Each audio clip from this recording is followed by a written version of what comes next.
We are learning more about the night of Breonna Taylor's death, when she was fatally shot by Louisville police in her own apartment. Using crime scene photos, videos, and documents, the New York Times piece, How the Police Killed Breonna Taylor, offers a 3D model depicting the moments that led to the 26-year-old's death. So the New York Times senior producer of visual investigations, Malachy Browne, is joining us now to talk more about the analysis. So I got to tell you, there has been a lot of coverage of what happened with Breonna Taylor, how she was killed. This was the most sort of thorough and complete telling of that night that I have ever come across, and I really encourage viewers to get online and click on it. You collected all the sort of the information that the public would know about, but also went through interviews, listened to interviews from the police that were there at the time, and put together a very complete story. Can you tell me just how your team created this 3D model of the night Breonna Taylor died? Yeah, thank you. We obtained the crime scene photos. We were trying to get access to Breonna's home, but we were unable to. However, in obtaining the crime scene photographs and floor plans and other material, we were able to create a precise model of her home. And what we really wanted to do was to sort of understand visually how the raid was conducted, which hadn't really been done before, and was a big missing part of the investigation because, as you know, the police, none of the 7 police wore body cameras.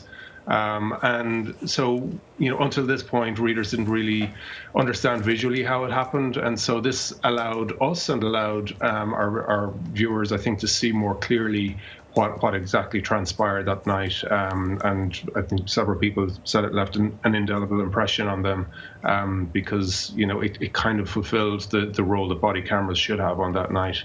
But it was really kind of shocking for us when we first got the material to see, just how her home was riddled with bullets and the excessive use of force and everyday household items, just kind of bullets penetrating them or lying in them, or it was really shocking to see, and we wanted to try to capture that not in a sensationalist way, but in a way that kind of just showed the officers' actions and the missteps along the way.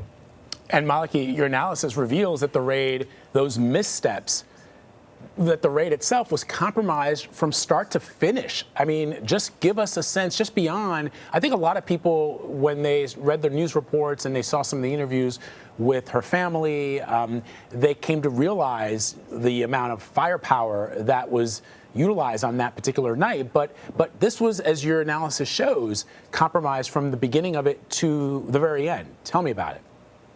Yeah, so Breonna Taylor wasn't the target of the investigation that night. An ex-boyfriend of hers was, and he operated, drug dealing houses about 10 miles away, and there was a SWAT team, sent out to raid his home, and they executed that search warrant professionally. They're trained to do that.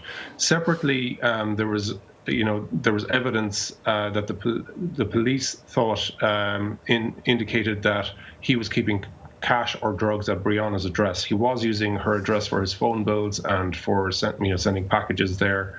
And they photographed the ex-boyfriend picking up stuff from her address. But what they didn't know is that she had stopped dating this guy. She had a new boyfriend, that her sister lived with her, and that her 2-year-old goddaughter often stayed over. They thought that she lived alone, and this was going to be a low-risk raid. And although the SWAT team had advised them not to raid her home in a late-night raid, a hodgepodge team of hastily assembled narcotics officers were sent out to do that anyway. And so they had poor intel, and they executed the warrant really quickly, after 45 seconds, not announcing themselves initially, and then announcing themselves, but inside Breonna, and was with her boyfriend. She had dozed off. They were watching a movie together, and he didn't know who was at the door, and he grabbed his handgun and fired a shot when the door came off the hinges, and that's when the police returned fire. So you just said, initially announcing themselves, and that's kind of part of one of the issues of this case, right? This whole conversation about no-knock warrants. Was it a no-knock warrant, which is no longer in use? But then whether or not they had a no-knock warrant, but they knocked anyway and announced that they were the police, because there seems to be a variety of stories, and at least one story changed over time. That's right. The detective that secured the search warrant on Breonna's apartment has actually recently been notified of his termination because he misrepresented the evidence that they had in obtaining that warrant. The warrant that they got was a no-knock. They didn't have to announce themselves, but it was downgraded to a knock and announce. And so the police arrived at her apartment. They're supposed to knock, then clearly announce, knock again, clearly announce. The sergeant who was at the door, closest to the door, Sergeant Mattingly, said in his testimony that he didn't announce the first couple of times. And then Lieutenant Hoover, who was overseeing the operation, he said that they yelled police search warrant as they were ramming in the door. And so, inside, as I said, the boyfriend, Kenneth Walker, said that he didn't know who it was, couldn't hear them, and they were yelling at the top of their lungs, "Who is it?" In fact, the police outside could hear them talking, but couldn't make it out. The police are inside a cavernous kind of breezeway or foyer entrance area where there are 8 apartment entrances, 4 on the ground floor, on the first floor, and 4 on the second floor, within feet of each other. And none of those neighbors in those apartments said that they heard the police announce themselves. Some of them had their windows open, and they heard what they thought was banging, but they didn't know the police were there. And that's really evident in the 911 calls that happen immediately after the shooting, because they're calling 911 and asking for the police to be sent out there because there's gunfire. And of course, your analysis just sort of raises more questions about why the Attorney General, Daniel Cameron, emphasized that the police properly announced themselves. There was also another interesting detail, Malachy.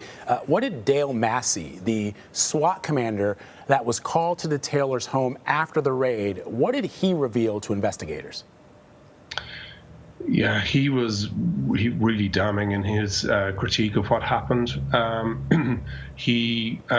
First of all, he said that his team, his SWAT team, who were conducting warrants across town related to the investigation, had no idea that the raid was going to go ahead, and that he would, in his own words, 100% have advised them not to do it. And that's because his team are specialists and they know how to do this safely. He also said that he got details about what happened and how it turned lethal and so violent so quickly.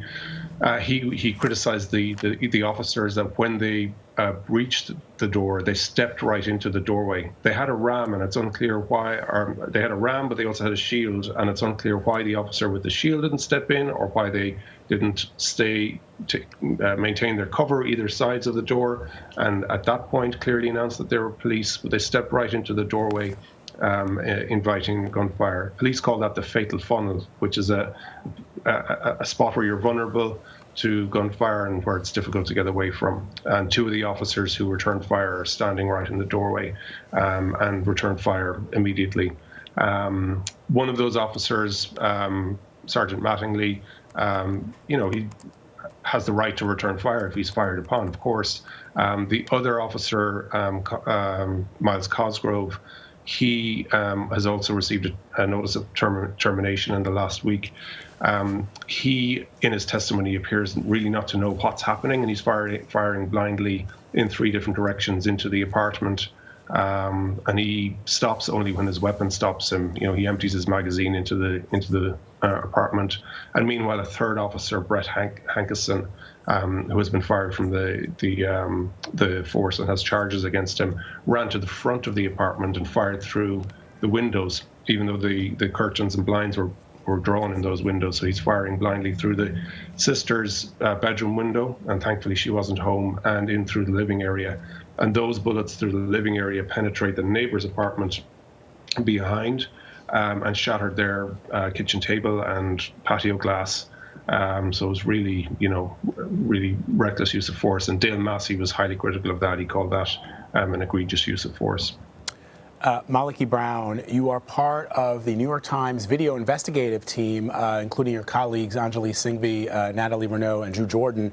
You've put together this really fascinating video investigation, as Anne-Marie said, that I think viewers should click on it if they really want to understand how the police ended up killing Breonna Taylor. It's a unique way of reporting the news. It's a unique way of informing your readers, your viewers, about something that they may have questions on. And I think once people watch this, again, it's not to sway anybody's minds one way or another. It's just to provide them the information and the context that they need to know as they assess what happened that night. It's really, really important and vital reporting. Thank you very much for appearing with us.